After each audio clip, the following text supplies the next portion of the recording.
Good evening, everyone. It's Tuesday, September 17th at 7:33 p.m., and I'll call this regular meeting of the Darien Board of Finance to order. As always, the first item on our agenda is public comment.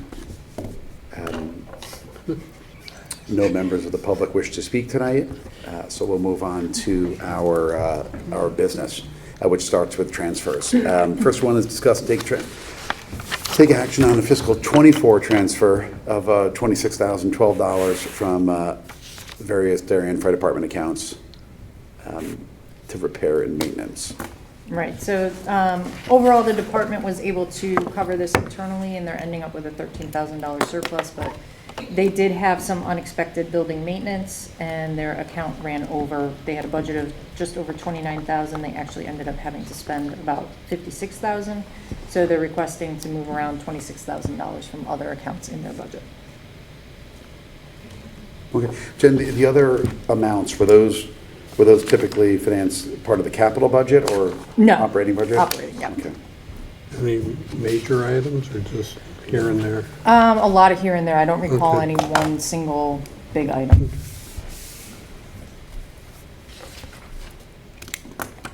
Any other questions? Okay.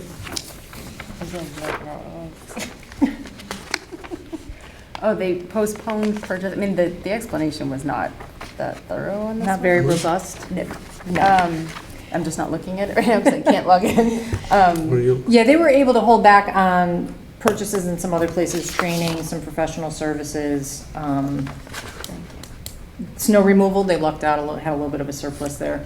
So Right. they knew that they had a lot of these building maintenance expenses throughout the year, and they were able to hold back a few things on other accounts. I mean, I don't know what the air cylinder replacement is, but breathing apparatus sounds important. Like, in this, how long do they have to wait now to buy it? I guess they'll come and ask if they need it, right? Well, this was 24, so they have new money as of July 1st. Oh, okay.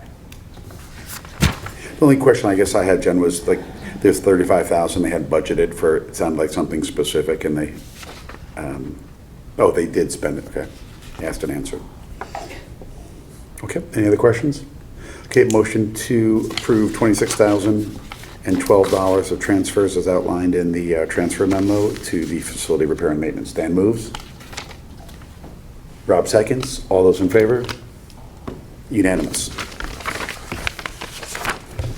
Okay, next item on the agenda is discuss and take action on a request to transfer $117,793 to various salary accounts. This is our standard one. At this time of year, we have now approved the salary increases for non-represented employees and for part-time employees, and this is the transfer that's needed because, to remind you, we don't budget their increases within the departments. We put it in the salary contingency because it's unknown at the time the budget is put together. The only thing that I do want to mention is I had a miscalculation that I noticed today, so I'm going to have to bring back another transfer next month for about $14,000 because I calculated it based on 26 pay periods, and we actually have Monday, June 30th that I didn't capture. So we have 26.1 pay periods next year, or this year.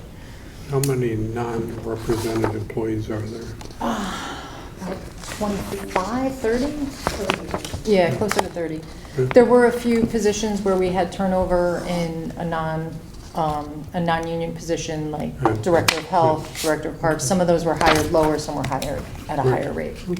And this is fiscal 25, correct? Correct.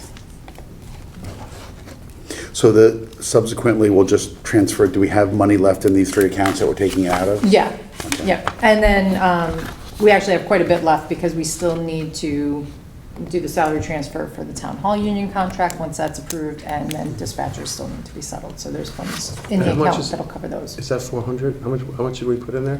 We No, so in total for 24, 25 for salary contingent, 400 salary? nope, about 260,000. 260, so this is about 17 of it? Yep.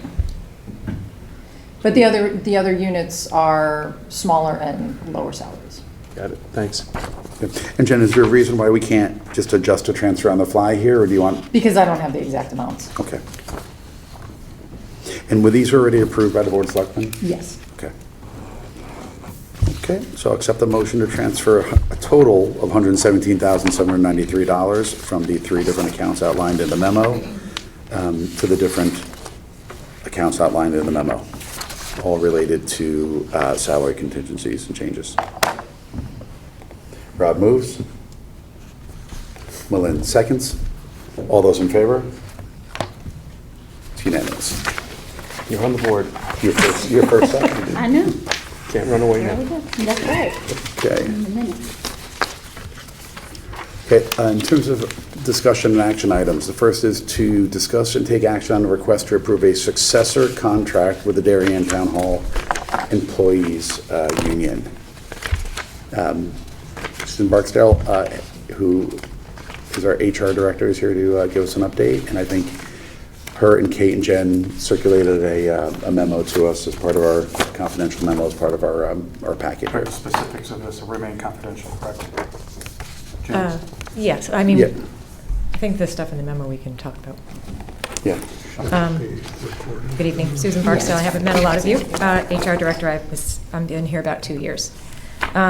So I'm here to talk about, as Jim said, the Town Hall Union contract. It expired on June 30th of 2024.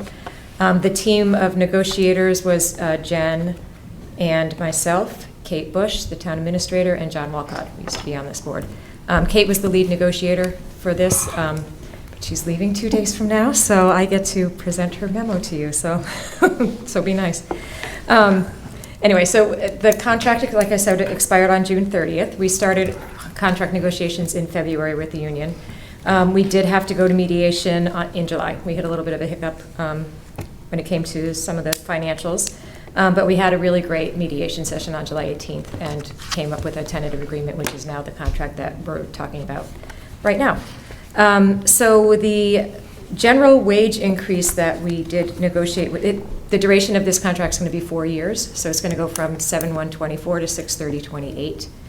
And the general wage increases that we negotiated with them are 3% for the first 2 years, each of the first 2 years, and the second 2 years are 2.8% each, which is right in line with what we did with Public Works Union and the Police Union for what they are at for those same 2 years. Something to note is when we talk about the general wage increase, that's just how much the salary tables move up. Within those tables, if we have people that are not yet at the top step, their salaries will increase a little bit more than the general wage increase. But we have about 40% of the members in the union right now. There are 33 people in the union. About 40% of them are currently at the top step, so they will be just getting the GWI all the way through. By the time we reach the end of it, our estimation is that there'll be about 70% of the union up at the top step. So the other important thing to note about the membership of this union is we did carve the dispatchers out. They requested to become their own union, which we agreed to do because it makes a lot of sense. It really makes sense for them to be in their own union. So we are currently in negotiations with that group as well, but they started a little bit later. So we're talking about 33 union members, not including just the dispatchers. So Kate calculated that the general wage increases that we negotiated are slightly above the average negotiated settlements for Connecticut for this year. But like I said, they're right in line with our other two unions. And she also calculated that the average yearly cost increase for each year of the duration of this contract overall, when you include all the financials, not just the wages, is about 3.15% each year. Did that number include sort of retirement and current wages? It does. So that when she calculated that, it took into account, I have it here, it took into account insurance costs, salaries, I think even like workers' comp. I really did print it. It's right here. We go. Yeah, so we've got the medical, the HSA, dental, vision, wages, Medicare, life insurance, workers' comp, and both the defined contribution and the defined benefit pension costs. All of those things are what she used when she came up with that average cost per year. The other big piece of the medical, of course, whenever you talk about wages, the next thing you talk about is the medical premium cost share, which we did negotiate to increase starting on 7/1/25. They're currently at 11%, the union paying 11% of the premium and the town paying 89%. That will move up on 7/1/25 to the union paying 12%. and then on 7/1/27. So they keep that 12% for 2 years. And then in the third year, it'll move up to 13%, and in the fourth year, actually, it's really the last day of the third year, it moves up to 14%. And that's something that Darien does that I think is really smart, and I never really saw that before I came here, but rather than waiting until the next union contract and doing it on 7/1/28, they do it on 6/30/28. So that way it's in this contract. So if what happened this year, which often happens again, where you don't really negotiate the contract for another 6 or 9 months after the expiration, you've at least gotten that increase in the medical premium ahead of time. So that's a really smart way to go about that. So those were the two big financial things. We also did another big significant change to this contract is that the vacation time that the unions are allowed to cash out when they retire. It used to be that, well, you always would cash out whatever you have on the books at the time that you retire. But they used to be able to carry over up to 10 weeks of vacation every year. And so theoretically, if somebody was earning 5 weeks of vacation a year, they carried over 3 weeks, and then they retired, they could theoretically be cashing out 15 weeks of vacation when they retire. So we negotiated with them that starting on July 1st of 2026, because we do want to give people some time to use down, the time that they have, we are capping the carryover as well as the cash out of vacation to 5 weeks. So nobody will ever be carrying over more than 5 weeks. Nobody will ever be cashing out more than 5 weeks when they retire. So that was a really significant financial get for us. One of the things also related to finances that we did do is retirement for this. So for the defined contribution plan, it was a 5% contribution from the employee and a 5% match from the town. We did increase those to 7% and 7%. It's similar to what we did, actually it's the same as what we did for the Public Works Union. It's still a lower cost to the town than the defined benefit portion that we put in for our pension members, but what it does is, it was something we did to get what we wanted, we had to give a little something there, but it's also a really responsible and smart thing to do as an employer, because 15% is about the amount that they say you should be putting into your retirement, in order to have enough when you retire. That's like kind of a benchmark. So now there'll be 7 from us, 7 from them, they'll have 14% going in. So I think aside from being something we needed to do to get what we needed, I think it's just also the right thing to do for our employees. And then we did have a couple of smaller things that were not necessarily financially related. One of them being bereavement time and personal time. Actually, all of our time was always based in hours. So when you got hired and you were going to get 2 personal days a year, they defined it as 14 hours. Bereavement time, if you got a week of bereavement, they defined it as 35 hours. But now, because we are working a 4-day work week, this union is working a 4-day work week, a 7-hour day isn't going to really be a day, because our days are now 8.75 hours, because it's 4 days instead. So we did not change anything with regard to sick time and vacation, because that is a benefit that is worth, But when it comes to bereavement and personal leave, we changed it from saying 7 hours to saying 1 day. And so depending on whatever your day is defined as, you get 2 days of bereavement or 2 days of personal leave or whatever. And again, that's something, there is, I'm sure, a cost to that in some regard, but at the same time, it was really more about quality of living and stuff like that. We didn't want somebody to only be able to take 7 hours of bereavement if they had to take a day to go to a funeral. What else? There were some other smaller things. I know one of the other things was overtime. The definition of overtime used to just be on the weekends. It used to say that weekends were overtime. Now we have it defined as, if you're a Monday through Thursday employee, then you get over, the weekend is now defined as Friday through Monday. And if you're a Tuesday through Thursday person, the weekend's now defined as, Saturday through Monday. Again, that's just doing the right thing when it came to, I think those are small things that really didn't kind of get cleaned up when they switched over to the 4-day work week. So we're taking care of that. Does anybody have any questions? On the defined contribution plan, you say it's 7%. Is it up to 7%? No, it's or a mandatory. Mandatory 7%. So, and on, maybe to expand on Paul's question, is it still 5-year cliff vesting? Same this, yes, still 5-year. Which is the same as for pension? Yep. And how many people, you said there are 33 Currently, employee there are partners in 33. this? How many of those are on defined benefit versus defined? There's only a handful on defined contribution because it Yeah. just started. I know we had 3 brand-new employees this year.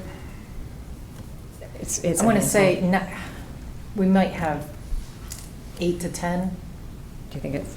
but that probably includes dispatchers. We don't, Right. yeah, we don't And the have. dis- yeah, I and a wasn't couple of including Public dispatchers. Works. So it's still a very small group on the DC, but as positions turn over, they're going into the DC. Yeah, this union doesn't have a lot of turnover, so there hasn't been a lot of new employees. There's been a lot of movement lately, with a couple of, all it takes is one retirement at a high enough grade to get the dominoes going, and everybody is shifting around. But as far as brand-new employees to the union, there's only been a handful. Okay. And so, in terms of where this is in the process, has the union actually, the members Oh, I'm ratified sorry, it yet? that would have been important information. Yes, the union ratified it on August 28th. Okay. Board of Selectmen approved it on September 9th last week. So we're looking for you guys to make a motion to recommend approval, I guess, or recommend. No, Recommend that's not that the right the word. RTM support and adopt. Yes, and that That's how we RTM worded it. meeting is on the 23rd? Yes. Yes, next Monday. So hopefully, we're hoping by then to have it all wrapped up. And then the RTM is the one that officially adopts it, right? It effectively just goes from Board of Selectmen to RTM, Right. but we're just sort of providing, Yeah, your recommendation.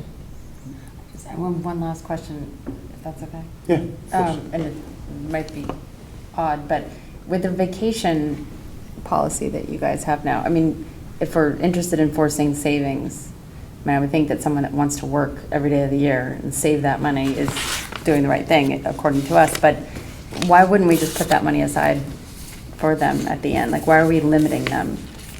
Well, it's not, technically, if somebody holds on to 3 weeks of vacation or 2 weeks of vacation for a long time, you're kind of paying out money at a higher rate than you would have if they used it back when they earned it, is one thing. I mean, we can put stipulations around that, right? I mean, I guess it's a little late now, but Administratively, that would be difficult. very difficult, because every year you'd be saying, what did each You could put individual that cash have amount left aside and and what let that it amount grow. is, and then when they retire, you're gonna have to total all those up.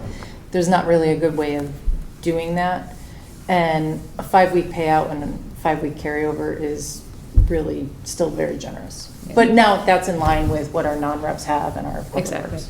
But And you that- also that do can want to create kind extra of. cash flow at the end of the year if you have a lot of people carrying over significant amounts of vacation. That you aren't anticipating, like if you didn't Yeah. know they were gonna retire, you can owe a lot of money. I mean, if Well, you're somebody carrying like lives there, you 15 put weeks that of money into, like, vacation a savings account essentially. and somebody And we retires, had you need to- to pay them out, yeah. and it can create very sort of lumpy payouts. Right. Yeah. But It's if it was also a set good idea aside- to motivate people to use their vacation. It's important. Yeah. A lot of people work too much, and Yeah.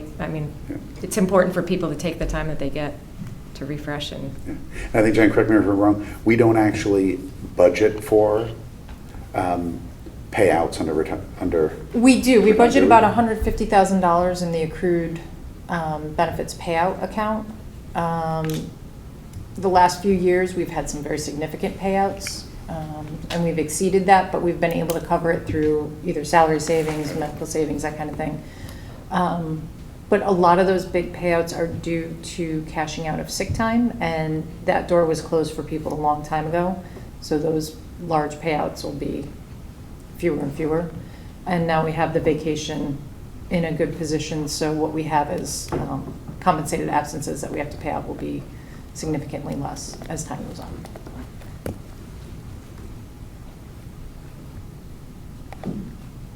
Okay.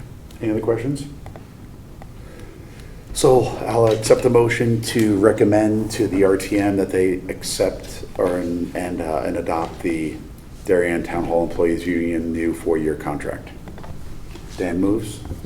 Rob seconds. All those in favor? Unanimous. Thank you. Thanks, Susan.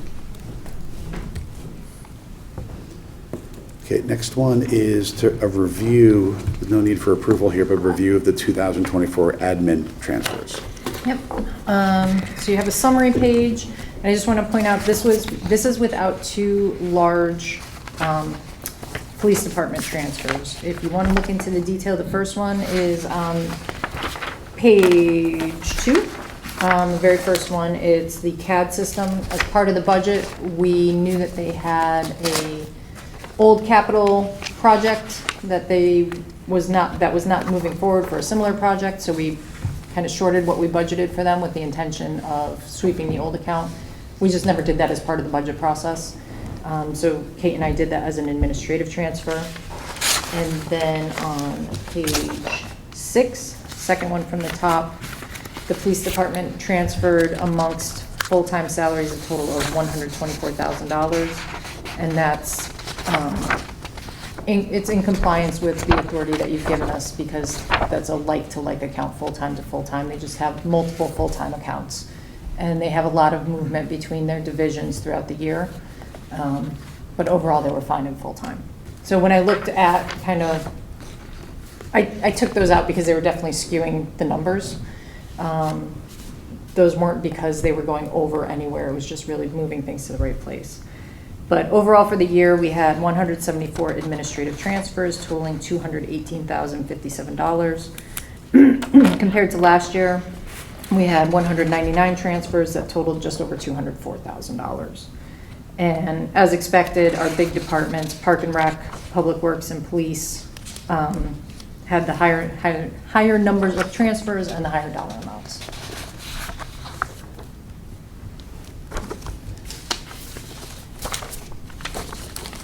Thank you for all the detail. You're welcome. So having experienced another year of our policy, any need in your mind, or I guess in Kate's mind, to kind of to change anything, thresholds, amounts? Let me look back and see how many fell just over the $5,000 threshold that we sent to you, and see if it would make sense to bump up that number a little bit. Things are a little more expensive now since we put the policy in place. And we had a lot of transfers that came to you last month. So let me take a look and see, if we bumped it up to 7,500 or something, what would that take off of your plate and allow us to do a little faster? Yeah, that makes sense. I don't have a particular amount in mind, but 'Cause I'll see where the numbers some are of these falling. were a lot of taking out a kind of full-time salary and moving to overtime, right? Because like in the because police there was a department, we vacancy were. and then they had to cover with overtime, yeah. Yeah. So, okay. Any other questions on this? Okay. Jen, thanks. We appreciate these because they make the meetings go quicker.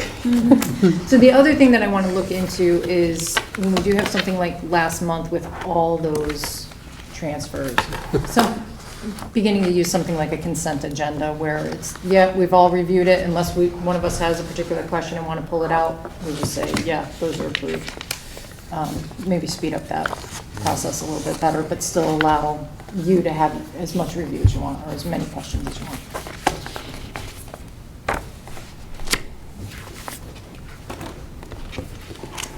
Okay, next will be discuss and take action on a resolution to transfer unused bond proceeds and rescind the remaining amounts unissued for the Hindley and Holmes roof projects, I think, which is underneath the 2019 bonding. We did one in the 2019 issue and one in 2020.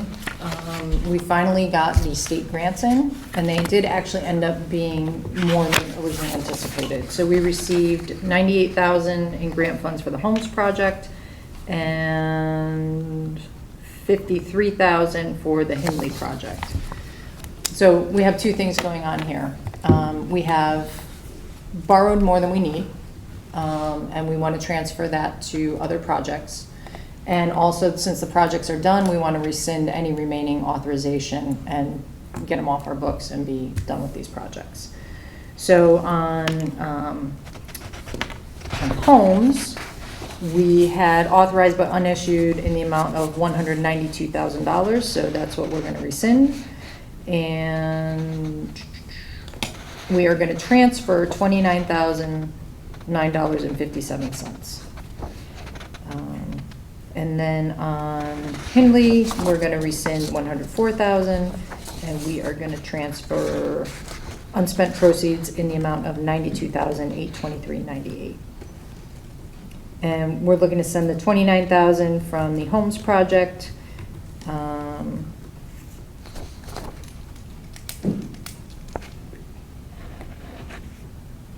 2 Hindley. Wait, sorry. Why is this not? Yeah, so the Holmes project to the Hindley renovation project, and then the 92,000 of the Hindley roof to the Hindley renovation project. We just picked one of the HHR projects, put all the proceeds in there, and we'll borrow that much less on Hindley, and then we'll borrow what's needed on the other ones. So to be clear, the Hindley renovation project is the HH HHR project? the just Hindley HHR. Portion of it? Yep. Thank you. Because those were approved, while we talk about it, HHR, they're really 3 completely separate Right. Right. projects. Jen, we got 98,869 from the state on Holmes and 53,572 on Hindley. What were we expecting? Do we know We that? were expecting 70,000 for Holmes and 29,000 for Hindley. Do we know what caused, not that it's a terrible thing, but like more money, or did they just do some silly calculation as usual? I think the current staff at the Board of Education, these numbers, actually, when we first approved these, the Board of Ed staff at that time didn't expect any Money? state reimbursement. Then the current ones took a look at it and they thought we might be eligible for about this much. This was their estimation, but I think they did a really good job in what they submitted for reimbursement and were able to get out a little bit more than expected. Great.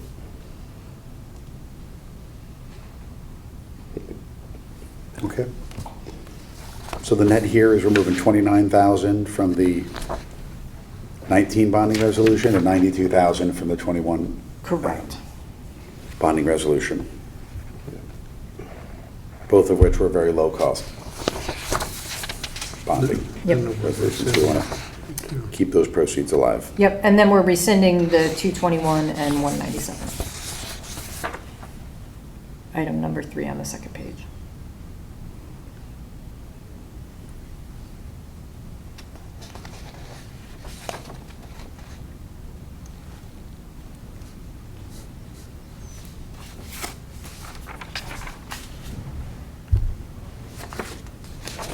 Jen, can you just, maybe, can you repeat, why are we rescinding where does the 221 come from? That is the difference between what we budgeted as an appropriation and what we actually spent. So for Holmes, the original budget was $1,020,000. That's what our total appropriation was. And we spent $798,127, which left unused appropriation of the $221,872.57. But didn't we already reallocate some of that? We reallocated unused bond proceeds, not appropriation. We, Okay. based on what the original grant estimate was. And then on Hindley, the original appropriation was $558,250. We spent $360,748, and that's the $197 of unused appropriation that we're receiving. So this will keep our sort of bonding appropriations, or bonding authorizations and our appropriations in line. Yep. So we're going to bring down what the appropriation to what was actually spent, and then we don't have anything that would show as authorized but unissued. Which helps our, like Moody's numbers too, right? Yeah. Very slightly, but. So Jen, on Hindley, we authorized 558, we at 360. That's our 197. Did you say Holmes was $1.2 million and came out of $1,020,000. Oh, $1,020,000, Yep. sorry. I may have said 1.2, but it was $1,020,000. Just keeping you honest on the math here. Thank you. Okay. Any other questions?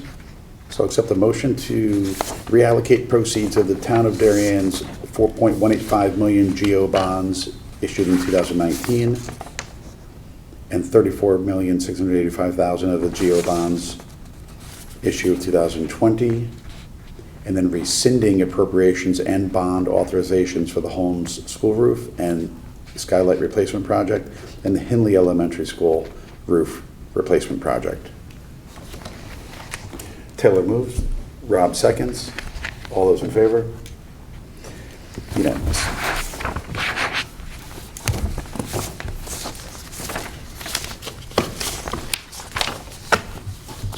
Okay. Next, item 6 is appointment of a member to the Board of Finance Audit Committee. I think we've typically always had 3 members on that committee. We don't go above that because then it would be a majority of the board. John Walcott, myself, Rob, and John Walcott. With John stepping down, we need to replace him. Is there anyone that has interest in being part of the audit committee and having extensive discussions around capitalizing copy leases? Or FASB 120. Or what, Gatsby. Gatsby, excuse me. Great, Gatsby. No. But joking aside, it is an important committee.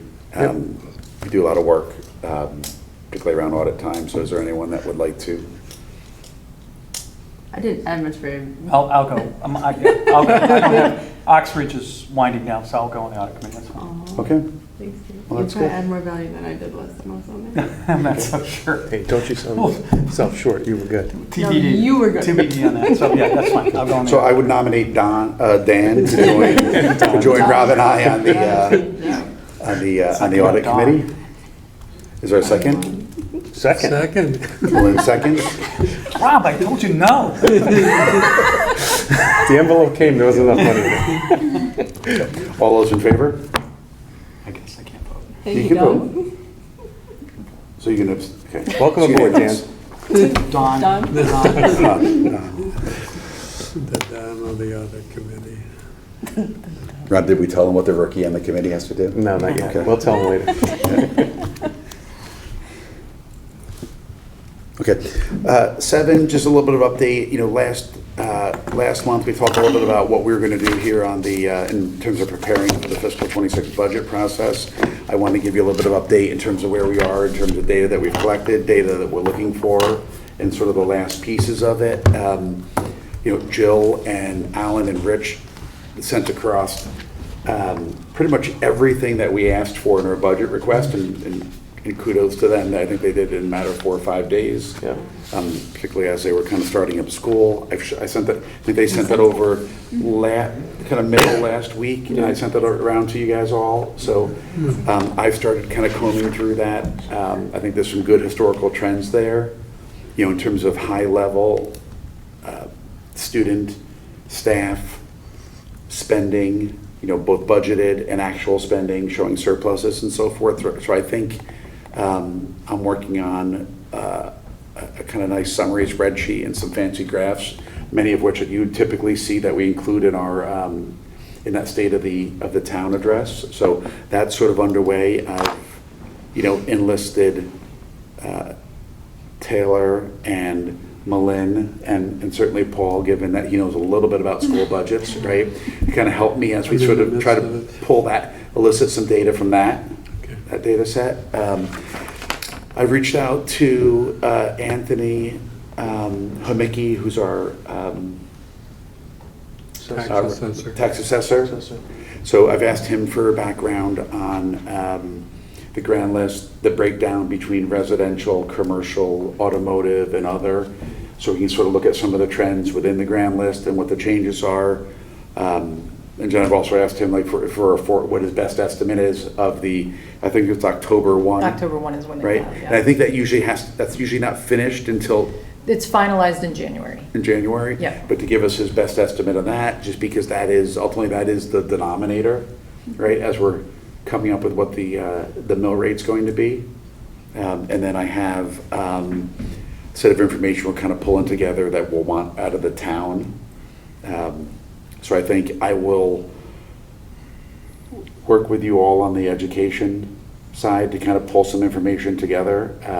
And Dan and Rob, if you want to work with me on the Board of Selectmen and Grand List side, so that we can be prepared, I think, in our at our October meeting to sort of discuss all of that, as well as I think, Jen, the one other piece.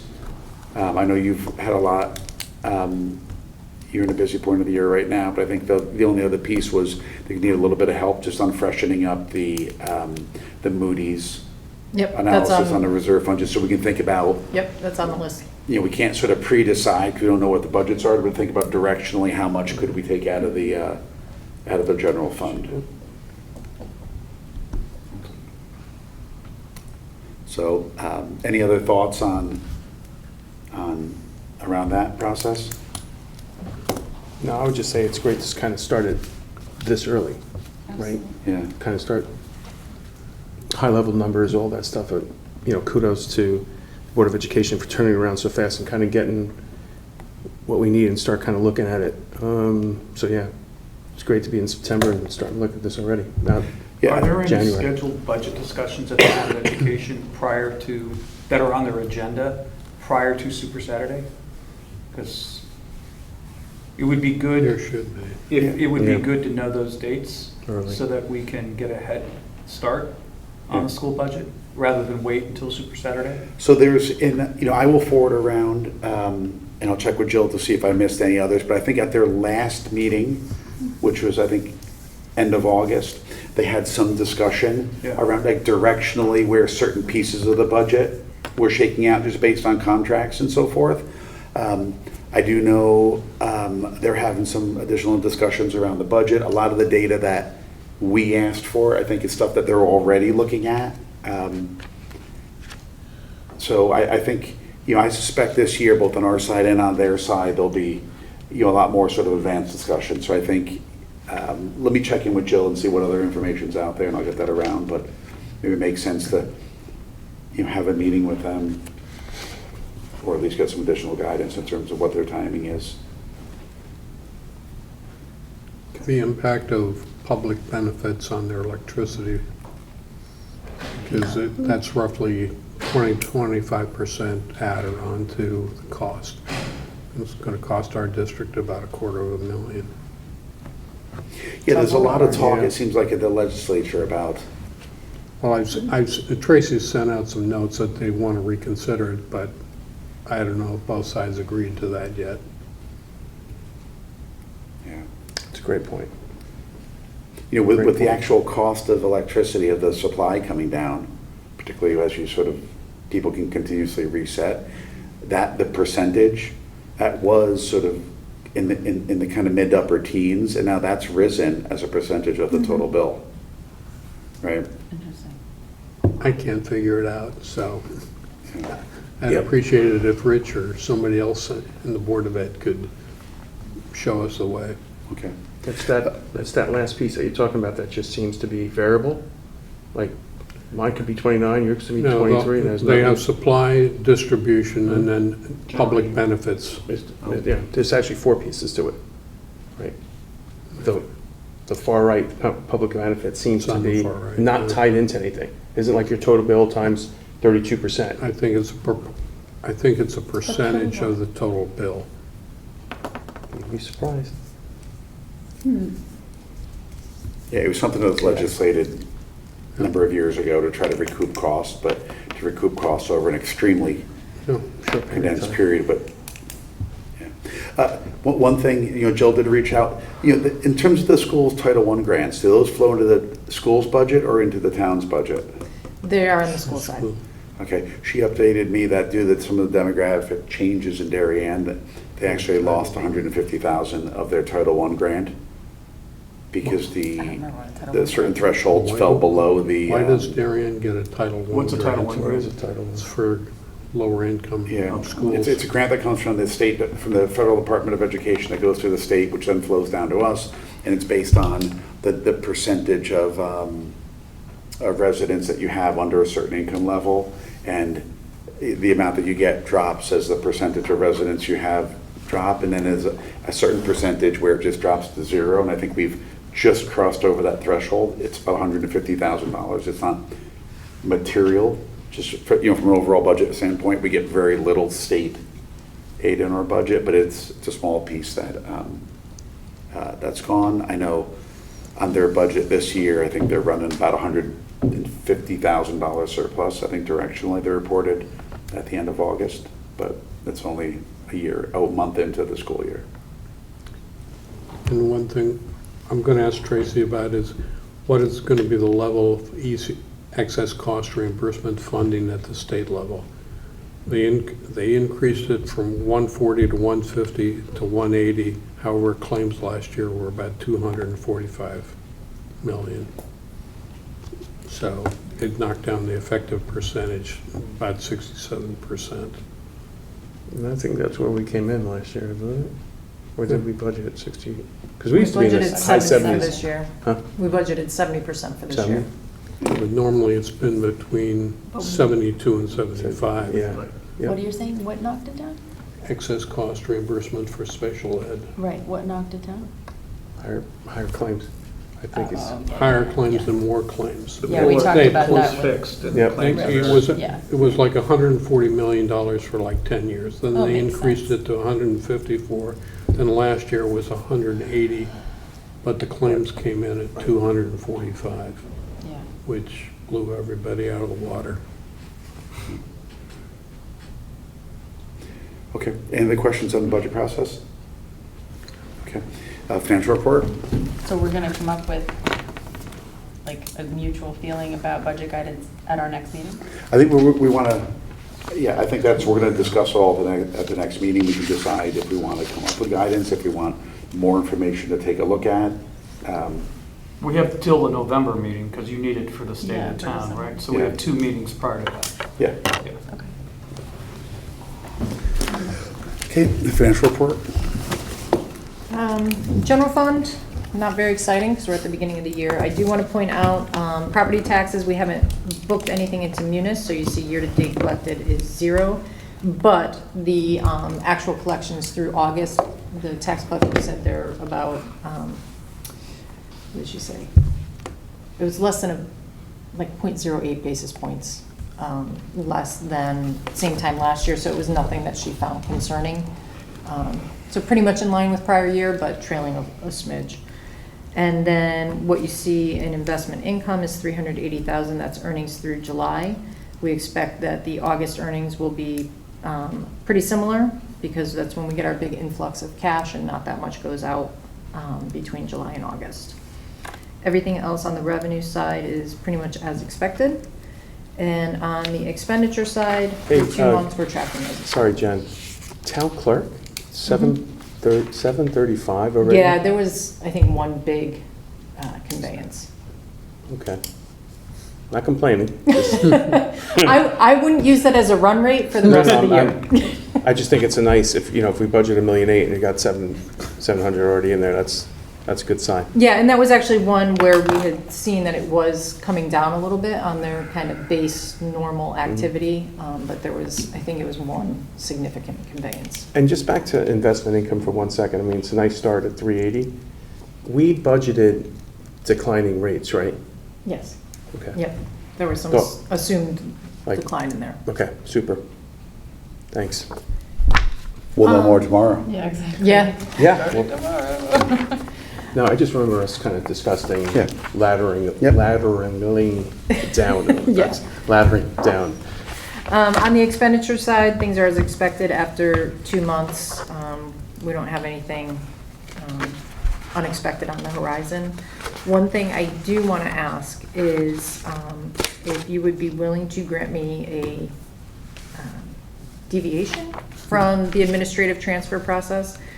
So we're getting ready to put our budget, or set up our budget in OpenGov so that departments can start working on it early to mid-October. And we like to have as much up-to-date as possible. Partially as a cue to departments, if something has moved where they should be paying it from, we want to flag it. DPW needs to transfer $11,400 from their highway telecom account to their highway software maintenance, because they changed the system that they use for GPS tracking and daily vehicle diagnostics. They used to be separated, and Ed budgeted all of it in telecom, but it really is a software cost, so we just need to move it over to software because that's where we paid it from. So I'm just requesting that you would give me permission to transfer that 11.4 administratively so that we can get it in the right place when he builds his budget, so that we know in the next year it'll be in the right place. So this would be a change to fiscal '25. Yep, Do we got to vote? Or Yes. can we just say yes to it? I guess you could do it. Do you need the Board of Selectmen to say yes? And this is No, not an actual this is transfer, your it's just policy. in the system. Yeah. This is a one-time waiver to our policy to move it for this one-time Yep, event from this- 5,000 to that number. This specific purpose, 11,400 DPW telecom to But software it's not maintenance. actually a transfer, right? It is a budget transfer, but it was an expected cost. We're just paying it out of the right place versus where Ed So this budgeted is it. from DPW, Telecom. telecom to DPW Software software. maintenance. Okay. I'll make a motion to transfer $11,400 from in the fiscal year 2025 budget from DPW's telecom budget to their software maintenance budget. You second? Moved. Or did Oh, so I guess I made the motion, so is there a second? Second. Dan seconds. All those in favor? Unanimous. Thank you Did very I much. have to like add that to our agenda It's somehow? gonna be the easy layup. Is that a part of this discussion? Sorry. I don't know. I don't think you need to add it to the agenda. In the minutes, it'll be there. Yeah, it'll that we reflect voted. that you added a motion within the financial report. I think we'll be okay.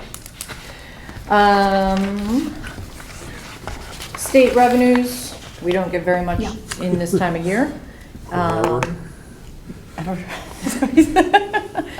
But we did just discuss the excess cost reimbursement. Board of Ed budgeted just over 2.6 million, and that was a assumed 70% reimbursement rate, so that may be a little bit high.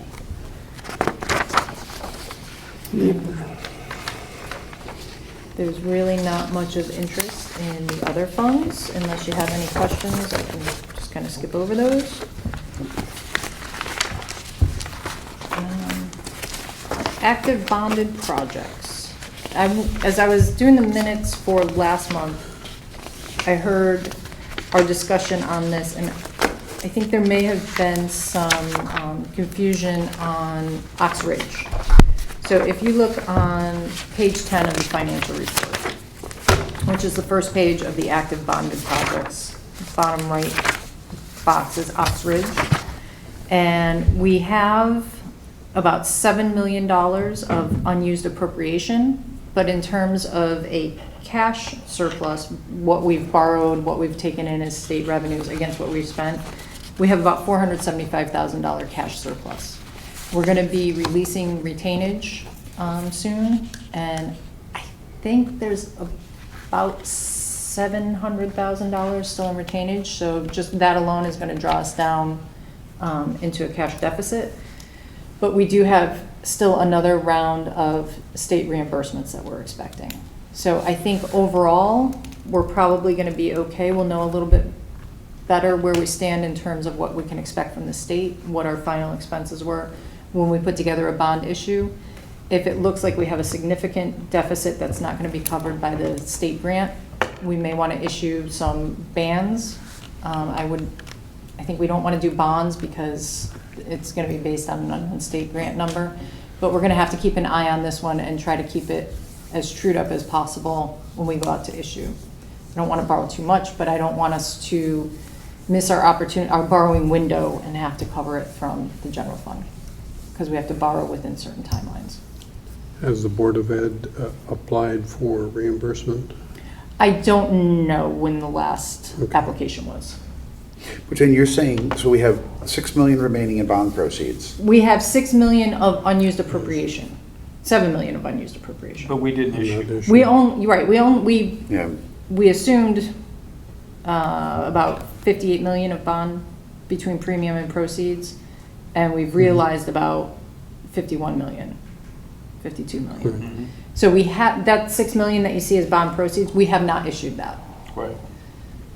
which is why we've taken in total revenues of 56.3, we've spent 55.8, which gives us currently a cash surplus of 475.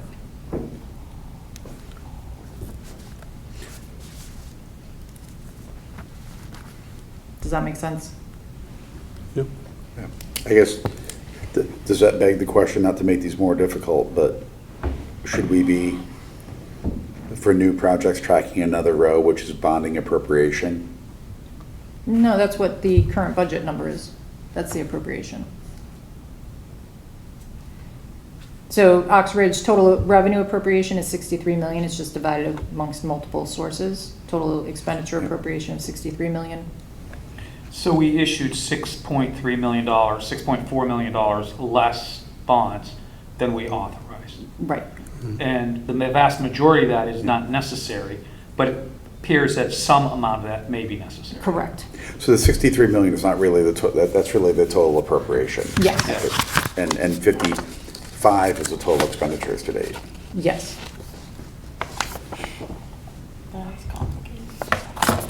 Yeah, I think there Good was, catch.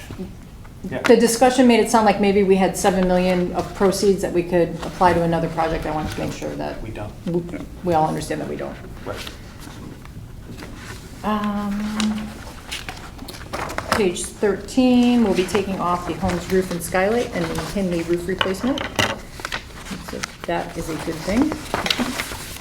Those have been on there for quite a while. Page 15, you have some information on Great Island. And then Ed's detail is on page 17. I do want to point out that his detail shows an expected over expenditure of the additional Great Island funds by about $279,000. But that's because he will be able to refine it next month because the remediation bid is due to be opened on Thursday. He's carrying what he thinks is a high number on that, but he'll have a real number, assuming we get some bids in on Thursday.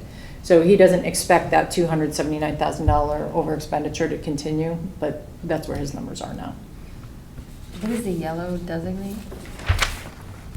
That's an Ed thing. But that And I don't, can- that's his own tracking on those numbers. I think it's where he's had changes month to month. Do we hear about that consulting fee being multiples of what we thought it was Where are you? going to? Up near the top, the first yellow is a 79 on, the estimate was 30, and it's like 79. Oh, no, that's his balance to finish. He's spent 79, he's estimating another 30. That wasn't, he doesn't have original estimate on here. Oh, sorry. Like if you look at 23A widening construction, a few rows down, Yeah. it's 1.6 million. As he spends money down, it might be 1.4 in that column and 200,000 in the expended column. So we kind of just threw like a placeholder of $1.6 million, and then you're going to break it out to more detail? So it doesn't actually go up against $1.6 million? Does that make sense, like line item? Yeah, so Ed doesn't have his original estimate on here. This Right. is just what he thinks he's going to spend or has already spent. For each Maybe category. it might be helpful then, understanding that he didn't have original estimates for all this, if he just said expended, then kind of expected to be spent and then total. Maybe just add that third column. I like the original estimate would be helpful, yeah. I don't know if we can Yeah. get back to that, Oh, because this has been months now and I think his numbers have been moving. Yeah. Yeah, we can add a total Yeah, column. maybe switch those two columns and just add a total, then we'll know how much we're running. Yeah, we can do that. Did we not estimate or budget legal fees? Or are we just not? They have just been continuing. As Yes. we work through like the traffic circle, contract reviews, remediation issues, those kinds of things. So if we budgeted, where is it? We budget it in the original appropriation. Oh, so it's sitting in there? I'm just looking at the first two lines, right? You got 440 in spending, legal and closing, and then Carmody and Curtis, 344, and there's nothing to the left of it, obviously. Yeah, But- our but you're- original But you're legal, saying that's kind of in the original well, the appropriation? original Or budget? appropriation for the original acquisition Mm. was $350,000 for legal. For the original acquisition, we spent Mhm. $418,000, and now we have spent an additional $400,000 on legal since the acquisition. Which is part of the 6.5. Yep.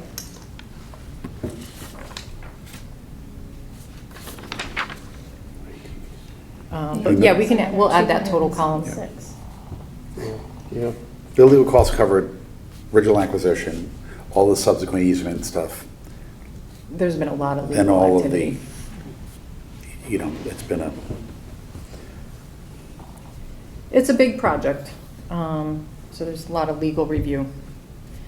yeah, I figured, I'm just wondering how much we, I don't want to say missed it by, but it clearly looks like we've underestimated it, unless I'm wrong. Yes, we did.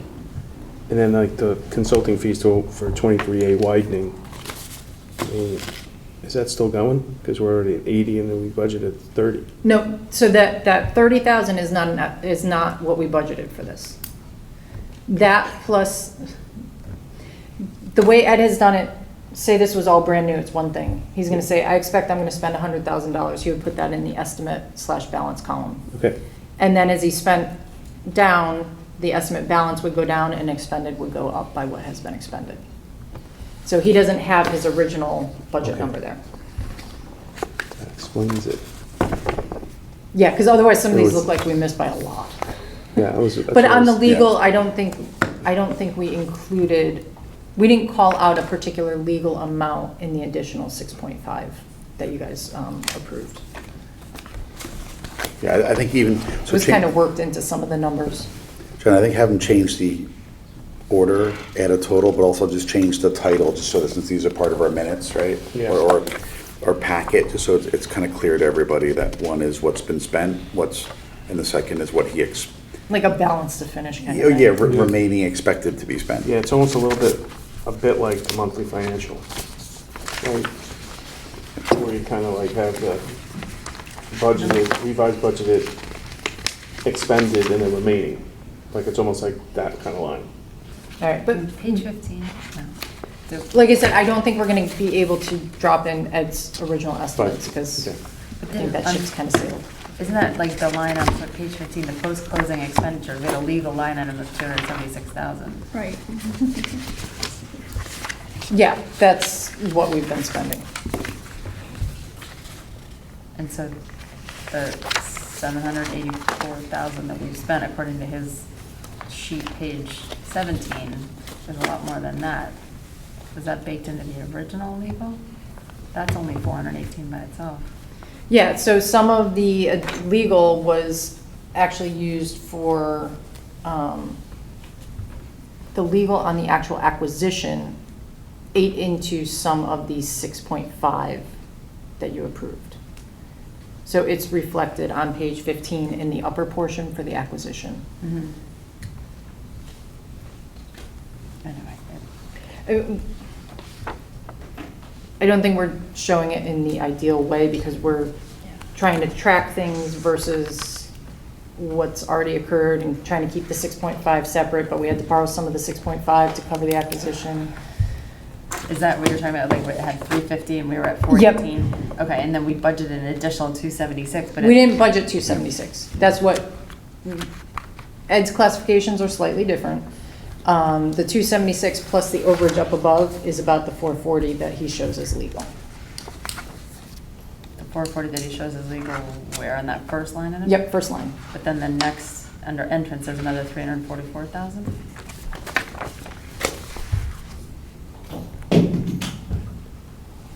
Yeah, so the 440 is the original acquisition legal. And then he's tracking legal costs and some professional and technical, or professional services. Carmody and Curtis is getting charged for professional services. We can try to true up his, this is where we've struggled, his Yeah. terminology and this breakdown versus the few categories that we have in Munis has, his categories are getting commingled Yeah. in some of the Munis Can't tick and categories. tie. I think, Exactly. yeah, I think the takeaway is Yeah. redo it for our next one. Ed's got So- 440, we have 418. We just Now, need some to of take the, it some of the stuff got billed Well, through. neither can I. Legal. Exactly, so the point of This should go this left to right. is to show you what the additional 6.5 is being spent on. Right. And with as much detail as possible, and showing that we're living within the 6.5, or if the bids come back horrible, we'll have to have the discussion about what do we do if we're over. If they come back lower, we go, great, we can probably rescind some more later on. Right. So honestly, I think that this detail sheet is the one that we should be looking at and not the bottom part of page 15. So that total number on the bottom of 17, it says 6.774. Does that mean we're 274 over what we? Yes, Okay. based on primarily the estimate for the remediation. Okay. And that's what we'll have a better number on in October. Thanks. So let me think how to rework how we're presenting this without, like Ed's thing, I think is also being used by Monica and some other people, so I don't want to keep reworking that, and I think that's the detail that serves you better. But we'll see what we can do to make it a little clearer. yeah, hopefully it's, whatever solution you guys come up with satisfies them and, you know, and you can use for us, you know, without having to. You produce like, one for this and one for that, us, and one for that, We- yeah. We don't want to create double, triple work for you. So we'll see what we can do. Thanks, Jen. ARPA? ARPA. This shows where we stand as of the middle of September, and we have, according to this, 993,000 unobligated. What we have out to the departments right now is a status update request saying, what are you going to spend on your projects that are already approved? What can be released back to be reallocated? And we have given the departments a 10/1 deadline. If you don't have a contract in place, or, you know, the bid has been advertised, you're gonna get it back on 10/2, we'll wait till 10/2. But if you don't have a contract in place or a real concrete spending plan, your money's being reallocated.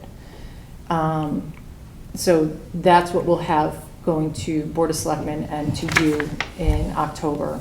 And what we're gonna be looking for as places to reallocate it is either something that we can get to contract right away because we can get it off of a state bid and we don't have to do our bidding process. Or if it's just a straight, ideally, you know, just like a straight equipment purchase or something like that. You know, just very clear cut, well-developed purchases and projects. The deadline is December 31st for it to That be obligated. 992 needs to be zero by 12/31. Yep, And whatever's not is going back to the state, right? to the feds. It's- And I do need to go and revisit how it's evolved a little bit, and I'm hoping that Treasury will do another webinar on obligation, because the last one I attended was, you say $10,000 is obligated for Project X and it comes in at 9,000, you can't use that 1,000 for anything else, because you said it was for Project X. So if Project Y goes over by $1,000, you can't shift it So on over. January 1, 25, you're locked. That's my understanding, yeah. But I don't know if they've heard enough from people that they may adjust that approach. If we get closer to the end of the year, couldn't we just take and allocate it to like, I mean, we have some very large capital projects, like if you think about the schools, right? Mm-hmm. Like, if all else failed, couldn't, I mean, I know there's bonding, we tend to bond those, but if it's December, if it's Christmas Eve, couldn't you just allocate it to the school because that is contracted out? Yeah, it's followed a proper bidding process. Yeah. Competitively bid. There's a contract, so it would be obligated. It's something we can definitely look into.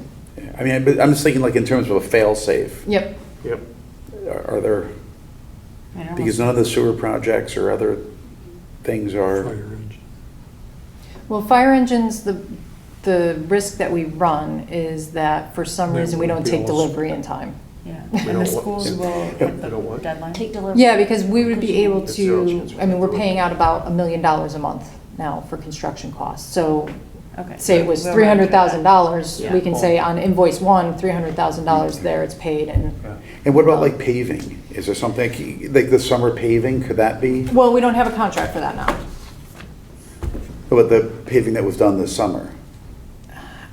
Retroactive. I don't know, so bidding for paving is a little difficult, because it can be difficult to satisfy certain minority business-owned set-asides and that sort of Okay. thing. So I would have to look at our specs for the paving bid and see if it meets the federal requirements for some of those types of things. But I think my big takeaway is that let's just make sure we have something, if the Yeah. school Yeah. projects, such that we can, Yeah, because we're gonna be constantly, I think, over the next couple months, just scraping, okay, this one finished up, and now we have this much to allocate, what can Right. we, and the numbers are gonna get smaller and smaller, which means we're gonna have Right. fewer things that we can actually do the whole thing with ARPA. So I think that idea of a authorized bond project could work. It seems like for simplicity's sake, you should just basically sweep all of it into there and then, revisit the other ones when they're ready. Well, no, because if there are things that we can do that we need on the town side, we don't want to give up $500,000 of ARPA funds to a school project just I mean. Because we got nervous about the timing. If there are I things guess that we we don't have need enough to time. do or can do on the town side, I'd like us to use it for that. Couldn't we also just do it to the, like, to Great Island? And because we have some bands outstanding for that. I suppose we could, but It I, seems like we have plenty of places to put it, but if she needs the. right, I would say it's best if we can either Okay. pull things forward from the capital plan and provide budget relief, or if there's some other need that has arisen, let's address it with federal free money I was thinking. first. And then if we get down to the wire and need to allocate it to something, But it's got to be a bond project that followed the bidding procedure. So maybe the acquisition of the island, maybe not, but. no, the- because those are over and done, that we Yeah. couldn't retroactively. But But maybe impact. the 23A. But the optics of using federal Doesn't have to be funds for bond. Great Island You- were not That's, great. I Doesn't would have to agree be a with that. bond project. No, I'm So- saying if we were to use a bond project, it needs, Let's see where we stand when we come to you in October, see what we think we have available, And take your and what we direction. can use. okay. I trust you. Go for We'll it. trust the process. Yes. We have confidence that you can spend the money. All right, finish Okay, this up. approval of minutes. We had one regular meeting on August 20th, 2024. Any comments on that? None. Okay, I'll accept the motion to approve our regular minutes of August 20th, 2024. Taylor moves, Paul seconds, all those in favor? I'm abstaining because I wasn't here. I'm gonna abstain And she too. was- Wasn't on. Okay, all those, okay, Had four. 4, all those opposed, and all those abstaining. 2, so 4-0-2. Okay, special assignments and committee reports. Rob? Sure, since I think I got the most now. I think we started the audit, right, Jen? Yes, they are on site as of today. Awesome. Tuesday, the 24th, I'm talking to the new senior manager on it, I think it is, or is he the partner? Alex or Mike? I think you're talking to Mike. Mike, He's partner. partner. So just discussing kind of I think he's. internal he may controls partner. and other really good, interesting stuff. So that's that. So they'll just continue their work. And as usual, I guess we'd be done January, December, Jan for the. We have to file by December 31st or Right. request an extension. We usually get a draft back before Thanksgiving. Yeah, And then get it revised and filed mid-December. and then we'll have copies for everybody who's interested. No, you have to file by December 31st. If you're not going to make that date, you have to file an extension. Yeah, I don't think in the 7 years I've been on, we've had to do that. No. We've been pretty regular, which is great. Dispatcher negotiations next meeting was scheduled for tomorrow, got canceled, pushed back to October 2nd. So I'll have an update on that on the meeting in October. And HHR, we're meeting as a smaller finance group on Thursday with Jen and a few people. Jen did a really nice job putting together like the first shot of a financial report, like budget versus actual. I think the group had some questions on terminology and what things meant. Can we add a column here, add a column there? So we're going to do that on Thursday. So I'll have an I'll have an update on that committee in October. And then the thought is also maybe every 2 months having somebody from the HHR committee come in and give this team an update. So whether it's Chris or, God, Joe? thank you. Brain fart for a second there. Give an update. So those are my 3 updates. Okay. Well, then we're going to find a nice project for you to work on here shortly. In terms of committee reports, I can, the only thing I would say is Rob updated on audit, for the Great Island Advisory Committee. We have a meeting tomorrow. As you know, we have our consultants that have been brought on and have been kind of beginning to prepare the vision. And this weekend, there are 2 sort of community outreach events. One's on Saturday here at Town Hall from 10:15 to 12, and then on Great Island from 2 until 3:30. It's going to be an opportunity for you to come in and meet the consultants, talk to them about your views about different types of ideas that we could move forward with on the island in terms of different types of projects, activities, improvements, and so forth. So certainly, if you guys are interested, come by Town Hall or out to Great Island for the afternoon session at 2 o'clock. There's going to be some tours going on. They're going to be taking folks around different parts of the island, kind of show them to kind of get some of their creative minds thinking about what they might want or what they might not want. And what's the date on that, Jim, sorry? Saturday. It's It's Saturday? Saturday at 10:15 here at Town Hall, and then another one at 2 o'clock out on Great Island. And I think there may be some spots open if you don't want to walk out to Great Island. We have a couple buses that'll be bringing people from Town Hall out to Great Island. So nothing else in committee reports. Oxridge's last committee is meeting, our last meeting is Thursday. So, here, actually, so I'll have something to report in October. Okay. Thank you. Yeah. Paul, pension? Pension Committee will meet on the 15th of October. It's 4 o'clock. It'll be just before our next meeting. Can I go back to HHR for a second? Sorry, kind of missed an important update. So construction is actually going along quite nicely. It's on pace. And then there was open house for Darien schools last Thursday, and we tried to station people at the 3 elementary schools getting work done, so if anybody came in and had questions. So I wasn't part of it, so I don't want to take credit for it, but I heard it went well. But overall, it's moving along. Checks getting cut, work's getting done, invoices being signed, all that good stuff, including my name on it. That's great. Thanks for taking on that role. Thank you very much. One day I drove to work and I was like, oh, I'm supposed to be here at 8 a.m. to sign a check or sign an invoice and drive all the way. So I think any new business? I think with respect to agenda review, we talked a little bit about what's going to be coming up for our October meeting. If you guys have additional things you want to see on the agenda, feel free to email me, obviously in between meetings. I skipped over the chairman's report. The only thing I neglected to say was just to recognize, John Walcott served, just over 3 years on the board, was on the audit committee with me, took on some NU, took on some of the union contract negotiating roles, and also obviously worked with us through 3 budget cycles. I feel like each one is more difficult than the next one, so I just want to kind of thank him for his service on the board. I've been in contact with the RTC, the Republican Town Committee. They've sort of been out looking for candidates. I know they have a number of interested parties.